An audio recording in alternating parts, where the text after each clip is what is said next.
Ao vivo. Olá, gente linda, gente querida, como vocês estão? Deixa eu organizar aqui a câmera. Espero que estejam bem, que o Papai Noel tenha sido bem fofinho, bem rechonchudinho na casa de vocês, né? Feliz Natal aí, atrasado. Todo dia de Natal, né?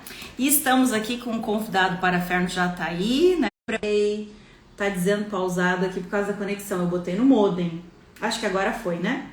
Então, oi Adri, tudo bem? Bem-vinda.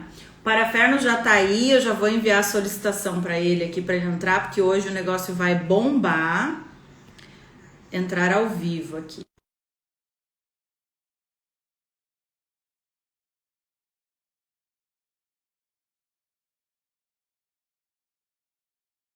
Não foi? Vamos de novo. Parafernos, aceitar. Aceitei. Preparem-se, porque hoje vai bombar. Ele tá ácido, ele tá assim, ó, na ponta do. Dando murro em ponta de faca hoje. Bem-vindo, Álvaro. Ah, caiu, peraí. Eu quero Bem-vindo, ajeitar. obrigado. Feliz Natal atrasado. Feliz Gente, Natal a não. todos. Tá me ouvindo bem, Álvaro? Porque eu tô com Sim, estou fonezinho ouvindo aqui. bem. Tá. Tô ouvindo bem. Então, gente que tá entrando agora, oi, a live vai ficar salva, né? Obviamente, depois, né, que a gente finalizar. E sigam aqui o Álvaro, tá? O @parafernos. Sigam principalmente aí lá. Sigam não, né? Como é que se diz? Curta a página lá e se inscreva, né? Inscreva-se no canal do YouTube, que é @parafernos, Jardineiros Noturnos, que a gente está toda semana entrando aí, terças e sextas, para falar um pouquinho do projeto, que é um projeto que vai bombar, gente, para 2024, tá? E a responsabilidade é desse cara aí, né, do médico aí, doutor Álvaro, que escreveu esse lindo exemplar, esse manuscrito que eu tenho em mãos, e que tá querendo submeter para concurso em Portugal, um negócio que a gente já vai para a cabeça, né? Já vai para o topo. Álvaro, qual é o assunto da live hoje? Bem-vindo. Obrigado. Na verdade, o que acontece, né? O fato de você escrever o livro é um primeiro passo, né? Sei que é bem complicado, bem difícil, né? Mas agora, com o livro escrito, a gente percebe que tem passos mais difíceis do que você escrever um livro, né? Principalmente, eu quero abordar algumas questões que a gente leva de normal isso, é assim mesmo. Não, não é assim mesmo, né? Enfim, o que acontece? Eu quero polemizar algumas coisas, tá? Primeira coisa, o romance, que gênero de romance, o que é o gênero romance hoje? É possível você perder horas e horas lendo um romance extenso? Pergunta, né? Pergunta. O que é o romance hoje? É um romance Quixote, de aventura, de cavaleiros? É um romance de capa e espada? É um romance de polícia? O que é o romance? O que é esse gênero tão livre e tão maldito, vamos dizer assim? Essa é uma primeira pergunta. O que é o gênero romance hoje, na época, na era das redes sociais minimalísticas e rapidíssimas e cheio de abreviaturas que não tem um dicionário que resolva? Isso é uma pergunta.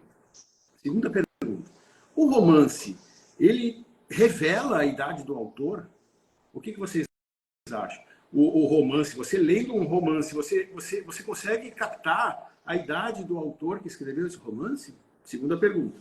Tá? Terceira pergunta. A filosofia só é possível em alemão, como disse Caetano?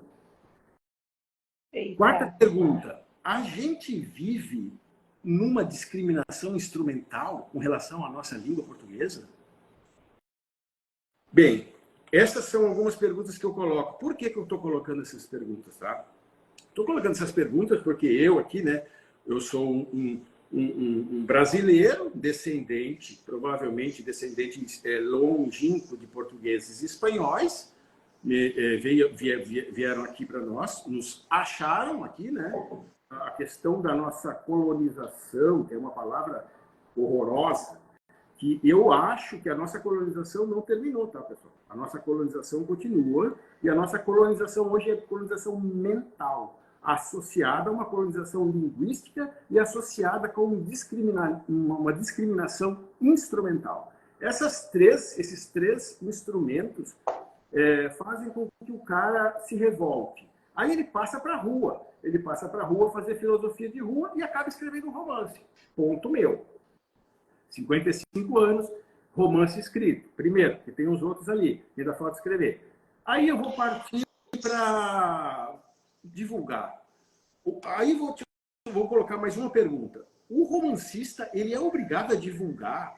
Ele faz uma caridade? Ou ele está transbordando um conhecimento ou uma indignação?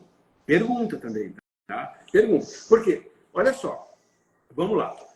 Eu acabei o romance, fiz um contato com a Ed, que é do ramo, e a gente está trabalhando nisso há 2 meses.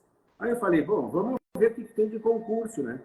Porque as editoras, pessoal, elas são capitalistas, agressivas. Elas editam o que vai vender. Não está errado, cara, não está errado, está tudo certo. Ok, tudo certo. Só que eu não fiz uma literatura para vender, para comercializar. Apesar que isso é uma consequência ou não. Você vê, Homero também não fez, Dostoiévski também não. Não, estou me comparando, estou falando só que são coisas que acontecem, tá? Coisas que acontecem. Enfim, aí eu falei, vamos ver concurso, né? Daí eu vou ali com o meu ancestral mais amado Portugal. Por quê? Eu falo português, né? Bom, se eu falo português, alguma coisa eu tenho com Portugal. Aí eu falei assim, bom, vamos ver os concursos de Portugal. Aí eu fui começando a me indignar cada vez mais. Veja bem, os jardineiros noturnos são um grupo de indignados. Por quê? Porque eles querem fazer as coisas e não dá. Não acontece e não deixam. Por que não deixam? Ah, não. Por causa dos instrumentos construídos século que nos abordam. Olha só, eu fui no meu mais admirado escritor português, único nobelista da língua, José Saramago. A Casa Saramago, que é uma homenagem ao José Saramago, homenagem absolutamente perfeita. Mas, bom, eu adoro José Saramago, tá? Eu adoro, de coração mesmo. Só que daí eu fui lá, o concurso do edital da casa do José Saramago para o romance. Favor aos menores de 40. É uma cláusula do edital menores de 40, meu povo. Olha só, veja isso se tem cabimento. Tudo bem, eu tenho 55, eu posso estar com o meu cérebro já mais atrofiado, mais esclerosado, mas pessoal, uma cláusula de um edital de um José Saramago que começou a ser conhecido com mais de 55, perto dos 60. Bom, ele foi escritor profissional dos 56, 57 até os 80, 90. Ou seja, então ele não poderia comparecer ao concurso do José Saramago. Não poderia. Olha só, outra coisa. Goethe escreveu o Fausto, todo mundo sabe, né? Só que ele só terminou quando ele estava com 80 anos. Ou seja, o Fausto, parte 2, também não poderia participar do concurso do José Saramago. Não poderia, tá? Então, assim, o que eu pergunto? Por que minha pergunta é polêmica e indignante? Porque você lê um livro, um romance. Você senta ali, tem um tempo sobrando para ler um romance. Você vai se perguntar qual a idade do romancista? Se você for um crítico literário, um acadêmico, um estudante que tem que fazer um trabalho, ok, você vai até ver a data que ele nasceu, contextualizar. Mas na escrita corrida, você consegue identificar? Não seria isso uma espécie de etarismo literário, homicídio literário? Ou seja, você não permite que maiores de 40 anos possam ter algo bom e possivelmente relevante para um concurso como o da Casa Saramago. Reticências. Bom, vamos lá. Vamos tentar organizar o pensamento, porque hoje ele tá que tá, né, gente? Assim, ó, ele tá ácido, né? Ele tá polêmico, isso é bom, isso não é uma crítica, isso é um elogio. Quem entrou agora na live não tá entendendo nada, vamos recapitular. A live vai ficar salva, sigam aí o @parafernos. Se você entrou pelo @parafernos, bem-vindo. Depois a live vai migrar para o YouTube, que inclusive o Álvaro, né? O doutor Álvaro aí tá blogueirinho, tá atualizando o YouTube, já vai fazer shorts pro YouTube. Então, assim, ó, tá maravilhoso, né? Gente, bem-vindos. O assunto do nosso almoço literário, café literário, sei lá, pós-Natal, hoje é um guarda-chuva, assim, arquitetônico, mas eu vou resumir com as últimas palavras aqui que eu estou anotando, né, do Álvaro, que é etarismo literário ou homicídio literário, né? Teria o romance uma idade, ou teria a literatura uma idade, no caso dos concursos literários, né? A questão da faixa etária é algo que nos irrita profundamente. E aí eu aí já estou entrando na casa dos quase 40, então também já tô sendo banida dos concursos, já não posso mais, já não presto mais para concurso, né? E essa questão que o Álvaro fez questão de trazer hoje, né? Porque ele falou na semana passada, foi na sexta-feira. Não sei se a gente falou isso na live com o Zé na sexta-feira, mas eu lembro de nós comentarmos entre nós. Ele diz assim, cara, eu quero falar um pouco sobre o romance. O que é o romance? Porque as pessoas têm ideia de que o romance é aquela coisa desculpa a redundância, um romance romântico, né? Aquela coisa rimada de amor e tal. E a nossa ideia de romance é o romance raiz, né? Resgatar a novela, aquela coisa do Homero, o romance tradição oral, né? Do herói em si, enfim, das jornadas aí. E para falar disso, obviamente, a gente tem que falar de outras prisões que cercam o romance. Uma delas é esse etarismo, por meio dos concursos ou não. Outra é essa, eu anotei aqui, adorei esse termo, Álvaro, que eu acho que vai fechar muito com o livro 2 aí do Projeto Parafernos, né? Colonização mental. Nós, brasileiros, ele fez 4 perguntas no início, quem chegou agora, tá? A primeira, me corrija aí, Álvaro. O que é o romance hoje, em tempos efêmeros, líquidos, né? Deu um joinha aqui. 2, o romance... Nossa, tô soltando fogos. Que é isso? Viu? O algoritmo gostou. O que é o romance hoje? 2, o romance revela a idade do autor, que aí são os concursos, né? Depois de 35 ou 30, então tu não presta mais, sai daqui, não vai fazer concurso.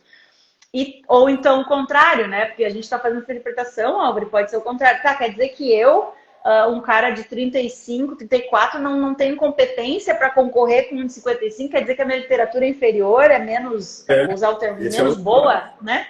Tem o outro lado da moeda também, né? Existe esse preconceito. E a terceira pergunta que ele fez. A filosofia só é possível em alemão? Bom, se a filosofia só pode ser em alemão, então o romance só pode ser com determinada idade, né? Como é que é? E a última, vivemos uma discriminação em língua portuguesa, que aí vem essa questão da colonização, que a gente não percebe, né, Álvaro? Mas a gente traz enraizada. E no primeiro deslize a gente cai, né? De dizer que o que é de fora é melhor, que a cultura europeia, a cultura americanizada, que nós brasileiros somos incapazes. Eu nem sei por onde a gente discorre agora, Álvaro, mas assim, ó, o papo tá muito bom, né? Eu lembrei de 2 exemplos aqui para contextualizar esses assuntos. Primeiro eu já falei que é o Goethe, né? O Goethe, ele escreveu um romance, vamos dizer assim, né? Porque é uma peça, mas é um drama, é um romance dramático, vamos dizer assim, Fausto, né? É o tema Fausto 1, Fausto 2. Ele colocou o Fausto 2, ele terminou antes de morrer, com quase 80 anos. Lúcido, pessoal, lúcido. Olha só, isso é lucidez. Outra coisa, Dostoiévski, né? Dostoiévski, ele teve uma vida dificílima, tá? E ele escreveu a vida toda. E o melhor romance dele, que é Os Irmãos Karamazov, ele fez com mais de 60 anos. Ele estava no fim da vida. Então, assim, não sei, eu não consigo ver etarismo dentro da literatura. Com relação à colonização mental, que é uma coisa que eu vou bater fortíssimo mesmo.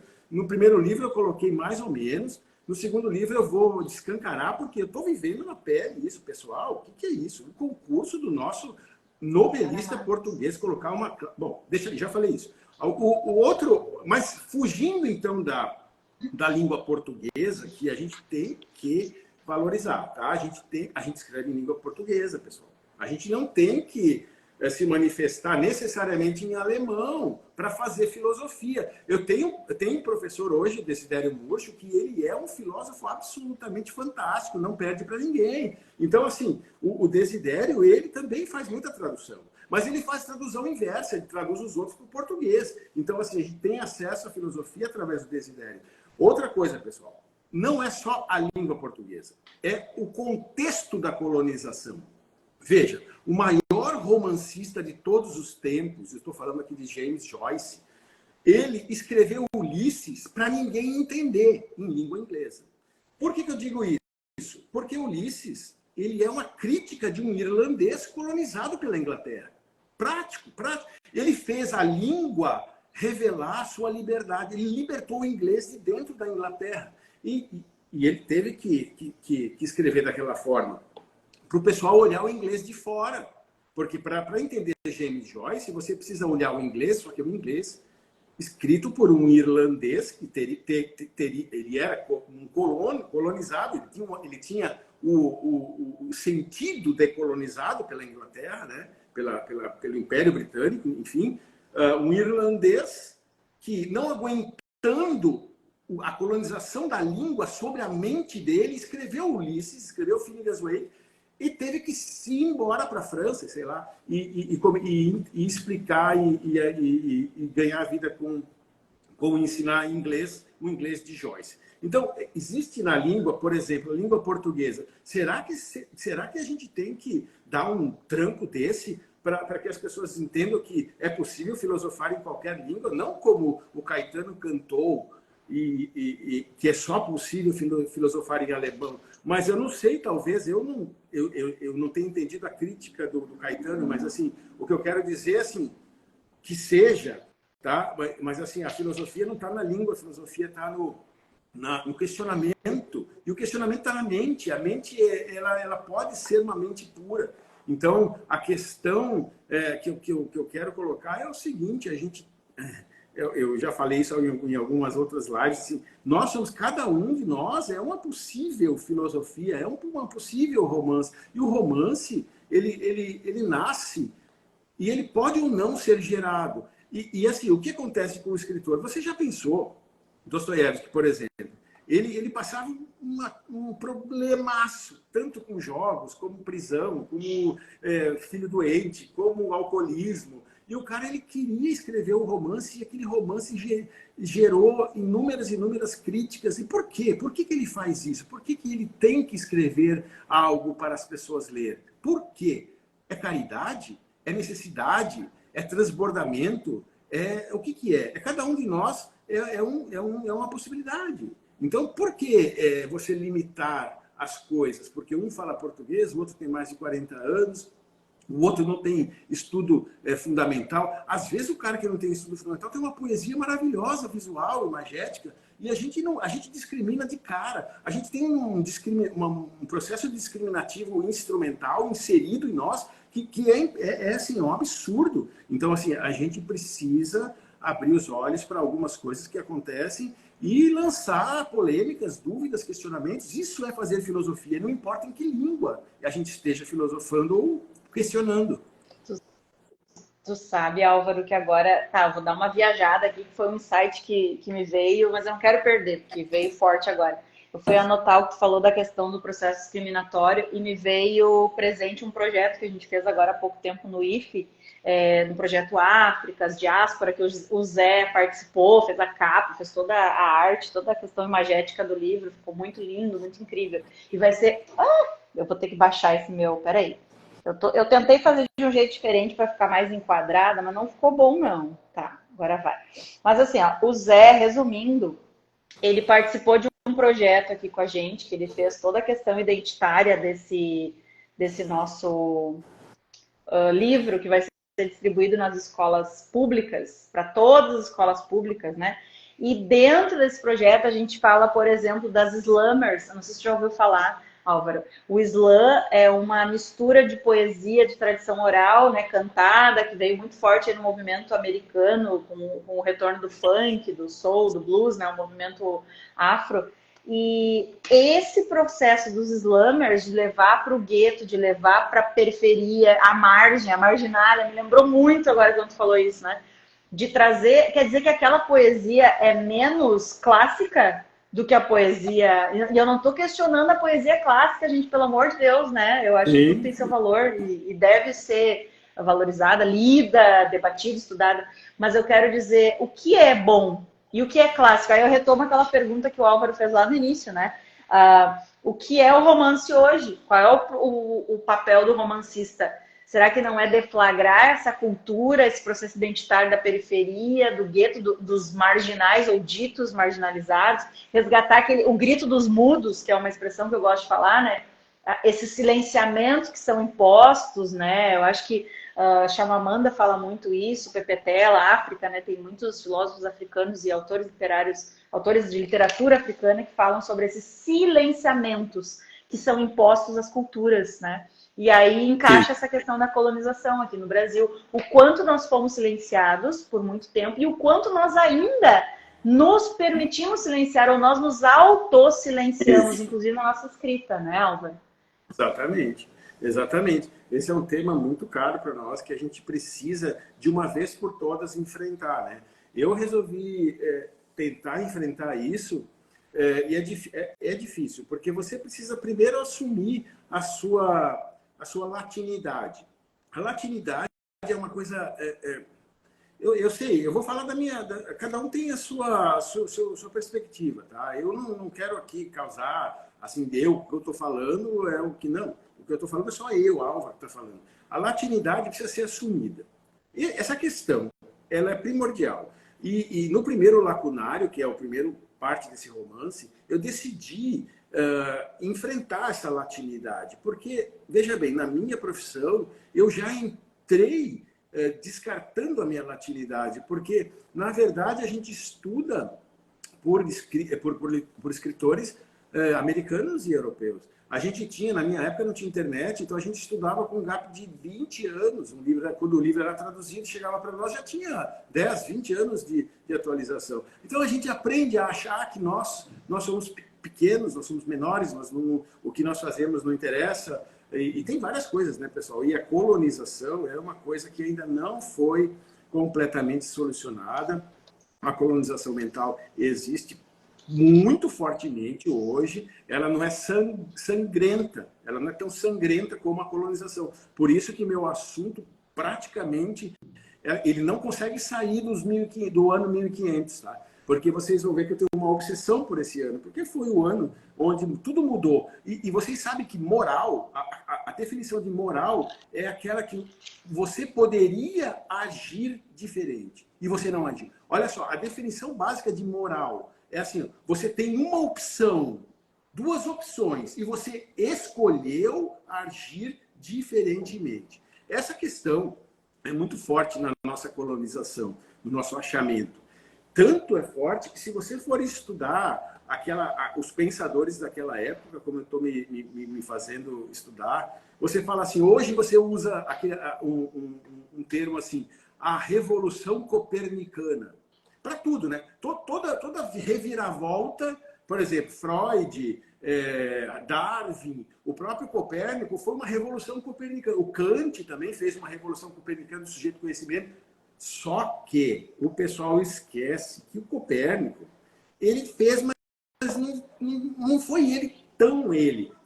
E tem um cara, um pensador chamado Nicolau de Cusa, que muito antes dele fez muito mais coisa e muito mais interessante do que o Copérnico. Mas assim a gente aprende na escola e vai levando. Assim como na minha prática médica, você fala assim, Hipócrates, o juramento de Hipócrates. Hipócrates escreveu menos da metade das coisas que hoje a gente fala que é de Hipócrates. Hipócrates foi um iluminado, ok, mas o resto da medicina do 5º ano antes de Cristo até hoje foi uma sequência de questões que seguiram a tradição. E ninguém hoje fala mais de Paracelso, o que é a medicina teórica, o que é alguma coisa... Então, quer dizer, eu quero ver as pessoas da margem que foram esquecidas. É uma questão. E nós aqui estamos esquecidos. E eu fui muito, muito indignado quando nem na pátria mãe do português eu consigo inserir um texto para ser avaliado, ou ao menos lido, por pessoas que eu admiro profundamente, que criaram a Casa José Saramago. Essa é minha retirada de hoje, porque não basta você ter, vamos dizer assim, a vontade de escrever, de transbordar para um texto, escrever, você ainda precisa enfrentar várias discriminações instrumentais. O sistema é O sistema é um gatilho maravilhoso.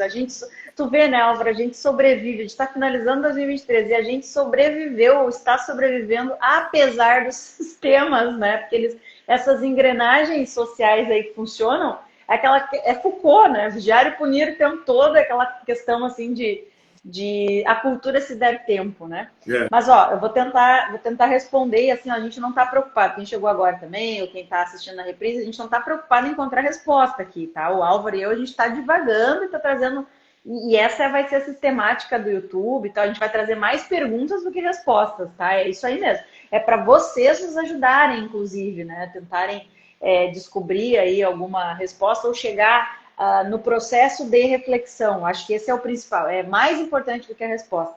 Mas talvez essa seja a importância da tua pergunta número 1. O que é o romance hoje, em tempos líquidos, efêmeros, né, que escorrem?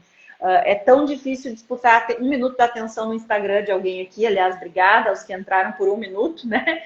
Aos que estão guerreiros mais tempo. É muito difícil, é muito mais difícil ainda, desculpa a redundância, mas é isso mesmo, é impossível praticamente conseguir conquistar alguém em um papel, né, no romance, seja ele físico ou impresso, etc., ou digital. Mas talvez essa seja a função do romance, ou do romancista. Tentar quebrar esses paradigmas, né, e bater aí nessas mil, não é nem quarta camada, né, é milhares de camadas e descascando essa cebolinha para ver se numa dessas consegue atingir o seu alvo, que é inquietar o leitor. O alvo não é nem transmitir conhecimento, que a gente está falando assim do processo de colonização, que é muito importante a gente decolonizar ou fazer todo esse movimento, né, oposto. Sabe quando tem um incêndio? Vamos tentar construir uma imagem aqui, né? Quando tem um incêndio que está todo mundo correndo, assim, o contrário do fogo. O fogo está aqui, as pessoas correm, né? O que o Álvaro está propondo é o contrário. Ele está propondo que a gente que a gente está indo, né? Tá se encontrando aí com esse perigo, porque o fogo ele queima, o fogo é perigoso, né? Tem que estar preparado, tem que estar com os equipamentos. Eu acho que é isso. Se afastar da tua identidade, ou se afastar da tua ancestralidade, negar as tuas origens, a tua raiz, a tua essência. O Álvaro acredita que ele tem algo a transmitir, e eu acredito nele, porque eu estou em contato com ele, eu estou em contato com o texto. Cara, vem um concurso desses, é um balde de água fria, né? E é por isso que é tão difícil escrever, é por isso que é tão difícil, são outros processos, é o tempo todo para tu desistir, ainda bem que o Álvaro é bem teimoso. Sim.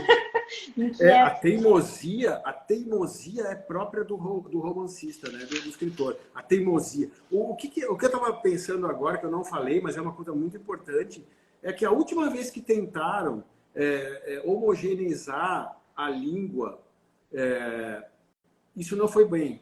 Olha só, quando todo mundo tentou que o latim, né? O latim era a língua universal. Era a língua universal.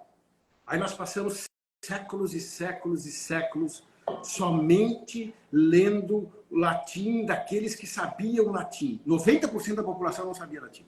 90%. Ninguém lia nada. Aí ficou tudo naqueles mosteiros. Aí veio o Renascimento. O que aconteceu no Renascimento? Por isso que eu acho que o ano de 1500 é uma escolha moral. Porque o cara podia ter feito diferente e ele fez daquele jeito. Olha só, 1500 houve a vernacularização da língua. Pessoal, é normal?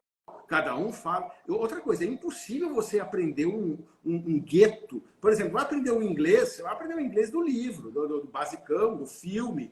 Mas o inglês do gueto, da urbanidade, você não aprende nunca. Só o cara que está morando ali. A vernacularidade, que foi a quebra do latim, graças a Deus, em 1500, começando com o maravilhoso Dante e sua Beatriz, isso foi a revolução literária, não a imprensa de Gutenberg. Não a imprensa.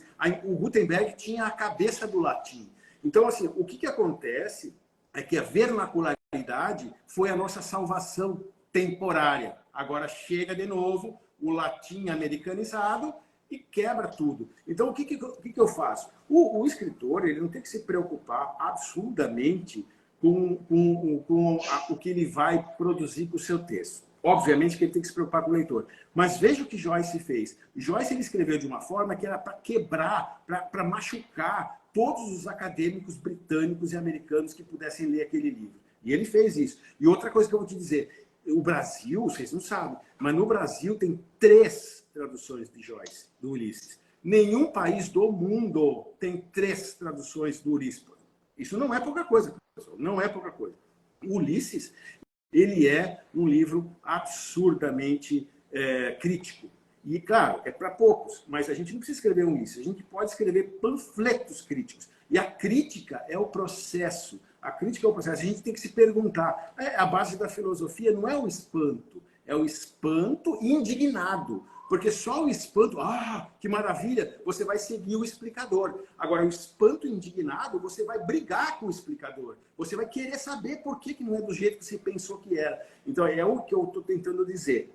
O romancista, ele é teimoso, mas ele tem que ter no seu cerne a crítica, a teimosia crítica. Porque, veja bem, o que eu queria fazer naquele dia que eu vi o edital do Saramago era mandar um e-mail xingando, falando um monte para eles, porque no escritor português novelista que teve seu auge com mais de 60 anos, vocês estão colocando essa cláusula. Talvez tenha lá suas justificativas. Para mim não funcionaria nenhuma justificativa. Sim. Porque eu tenho 55 anos e escrevo em português. E isso é um problema que a gente precisa enfrentar a cada parágrafo.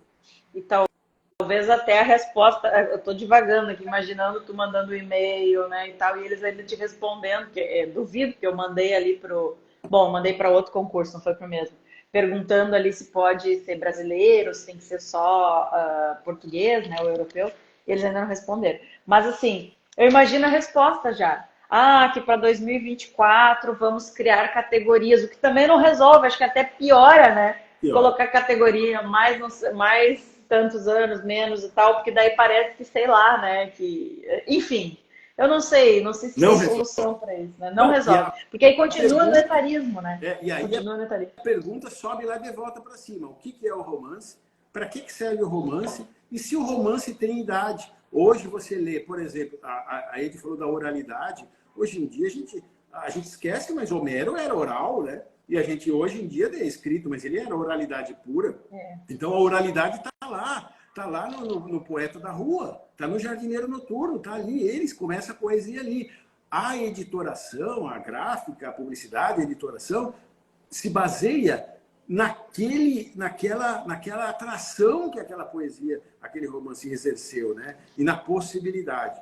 Não uma possibilidade comercial, mas uma possibilidade de transmissão, de colheita, de compartilhamento. O romancista é teimoso, e ele quer compartilhar, porque ele acredita que ele tem alguma coisa para ligar as pessoas em uma... Sair dessa canaleta do mesmo e sair para fora e tentar outras coisas que são menos, talvez, consumeristas, mas mais... que tenham uma recompensa de um prazer intelectual maior, mais duradouro, vamos dizer assim. Sim. E o legal disso, o legal do romance é essa categoria mais livre, entre aspas, né? De tu poder te expressar do teu jeito, né? Ter o teu próprio estilo, ter a tua... colocar a tua digital, a tua marca, né? Nós nascemos, né, com a nossa digital, com o nosso cheiro, com o tom de voz, que é essa singularidade. Todo mundo é igual, ok? Mas dentro das suas especificidades. Eu acho que o romance é isso. É uma categoria que, teoricamente, não funciona nos concursos assim, mas deveria, né? Teoricamente te expande, onde tu pode exercer aí teu processo identitário e tal, mas acaba não acontecendo. Então, assim, para finalizar, a gente já está faltando 10 minutinhos aí para finalizar, já se encaminhando para a parte final, já nos encaminhando aqui. Eu anotei, Álvaro, algumas questões, assim, algumas respostas, não respostas, porque a gente não busca resposta, mas assim, ainda bem que a gente ainda tem a literatura, né? Porque, assim, desde 1500 ali, esses processos todos, essa cronologia que tu foi fazendo, cara, a gente tinha tudo para dar errado e ainda assim tem um Álvaro aqui, um Álvaro ali, a gente só tá meio desorganizado. A gente só tá meio espalhado, né? Mas na hora que a gente conseguir juntar esses processos aí, vai ser meio que uma semana de arte moderna, 1922, né? E só uma polêmica última, assim, só para jogar e sair correndo, sabe? Jogar e sair correndo. Vai. Tem um crítico que eu adoro, tá? Que eu adoro, a Ed também acho que adora, que é o Antônio Cândido, que ele falava que a nossa literatura começava em 1800. adolescentes, com romantismo e tal. Aí veio uns poetas da rua lá, um tal de Haroldo e Augusto de Campos e Décio Pignatário, e falaram, não, peraí, pessoal, não é assim não. Cadê os poetas originários? Enfim, é só uma polêmica, tá? Mas assim, eu não vejo que a nossa poesia, o nosso romance esteja na língua portuguesa. Ela está em nós. E por um acaso aleatório, a gente fala português. Vocês sabem que esse aleatório foi bem programado, né? Ali em 1500. Não muito Então, assim, aleatório. o que acontece? A gente precisa assumir a nossa latinidade e partir para cima com o que nós temos. Com nossa idade, com nossa letra, com nossa língua e com nossa vontade e teimosia. Perfeito. E eu acho que o papel do romancista, talvez, nessa linha. Nossa, agora eu vou dar uma viajada, Álvaro, mas o papel do romancista é meio que fazer. É meio câncer, assim, que a gente falou Isso. de Joyce, né? Ele foi meio que etnógrafo, né? Ele foi dentro do negócio, depois ele largou a Isso. granadinha lá, Isso. né? Então, esse é o processo do romancista, talvez, né? De adentrar na literatura, nesses concursos. Os concursos, gente, a gente não está questionando os concursos, pelo contrário, que bênção que eles existem, que bom, né? Que aí novos poetas ou pessoas que talvez nunca se viram como nesse processo de escrita possam dizer, ó, tem uma banca que te avaliou, cara, tu é bom, tua escrita é legal. Então, falta isso também para algumas pessoas. Acho que os concursos, eu falo por mim, eu comecei no Letras, assim, mandando alguns textos para concursos, porque alguns professores me diziam e falavam, bah, a gente tem que mandar, mas eu não estou falando isso no sentido de que, Álvaro, o que eu escrevo é bom, não é isso. Eu quero dizer que talvez se eu não tivesse esse incentivo, eu não tivesse participado de bancas, eu hoje não estaria trabalhando com curadoria editorial, com projetos que me fazem vibrar, que me inquietam, disruptivos, como é o caso aqui do Álvaro, Jardineiros Noturnos, Marginália, Culturália, Parafernos e tal. Mas retomando e finalizando a minha fala para já passar para o Álvaro, eu acho que a solução, talvez, se é que ela existe para essa nossa liquidez, para essa nossa ansiedade, ainda está na literatura. Apesar de escrevermos por milagre, de lermos livros, literatura, etc., por milagre, né? Encontrarmos um tempo na rotina insana. Gente, o que foi o Natal? O que foi as pessoas se batendo nas lojas nessas semanas? Eu não sei vocês, mas eu acompanhei, eu moro numa avenida, então assim, ó, todo mundo completamente maluco. E a literatura é tipo essa... Agora vai, é como se ela estivesse se jogando na frente dos carros, né? Uhum. Não, pega isso aqui. E numa dessas a gente fisga. Numa dessas, um leitor é fisgado. E aí a mágica acontece. Porque de leitor, ele vira escritor e escreve tem a sua própria autoria, né? E se apropria do que foi trazido lá das questões orais, né? E da oralidade, da sabedoria ancestral, que é o que eu falei. Álvaro, querido, eu amei a nossa live. Olha, a gente... Tu tá ficando bom, hein, Álvaro? Blogueiro, gente... Ele não gosta que a gente fale que ele é blogueiro, influencer. Eu pego no pé aqui pra brincar com ele, porque ele não gosta de influenciador. É espectro, né, Álvaro? Espectro. Então, os espectros do Álvaro aí estão retratando, né? A luz, o processo de refração, né? No prisma lá. E o que eu queria? Eu quero agradecer, Álvaro. Obrigada por essas lives. Eu já estou fazendo um encerramento, porque sexta-feira acho que a gente vai ter talvez uma live tripla aí com o Zé, se não nós dois aqui novamente. Mas te agradecer pelos ensinamentos, por ter me resgatado de volta para o romance, de volta para a raiz da literatura e dizer o quanto eu sou uma pessoa realizada e satisfeita por poder ter contato com talentos, assim, e com essa propagação cultural, né? Que bom que existem Álvaros e que bom que a cultura assim não morre nunca. Porque ainda tem uns críticos teimosos lá e indignados, né? Para colocar essa culturalha toda que estava à margem aí. Álvaro, tuas últimas palavrinhas para a gente encerrar. Não, eu acho que é isso mesmo, você resumiu bem. Eu acho que é essa indignação que eu tenho, que me faz ser teimoso e que eu persisto. Essa questão da aleatoriedade também é uma coisa maravilhosa de discutir, é um assunto interessante nesse primeiro lacunário, com os átomos de Lucrécio e tal. Eu acho que é isso mesmo, eu acho que a gente tem que continuar persistindo, porque ainda vai ter algum átomo ali que vai se conflitar com o nosso manuscrito amarelado, como o Poggio fez lá com o De Rerum Natura do Lucrécio, e hoje em dia a gente está falando dele depois de tantos e tantos séculos da escrita dele, e ele foi teimoso o suficiente para achar que aquilo tinha que ser colocado ali antes de tomar seu filtro do amor e descansar em paz. É isso aí. Spoilers aí, gente. Ai, Álvaro, obrigada, querido. Tudo de bom aí para nós, né? Gente, vou deixar a live salva, vou encerrar aqui, vou salvar. E depois preparem-se, porque aí vai pros shorts, vai lá pro canal do YouTube do Jardineiros Noturnos, que é @parafernos. Sigam Parafernos aqui, quem não segue ele ainda. Obrigada por terem assistido, quem tá na reprise também. E qualquer coisa, ó, minha mãe botou tchau, ó, a Mami é a Mami, né? Tá sempre, a doutora Alexandra também tá aí, ó, viu, Álvaro? As que mandam estão aí, né? Gente, obrigada, tá? Feliz Natal atrasado e voltaremos na sexta aí para desejar um feliz ano novo e falar um pouquinho mais das ideias que a gente está tendo aí para o projeto 2024, tá? Aguardem. Beijão, obrigada.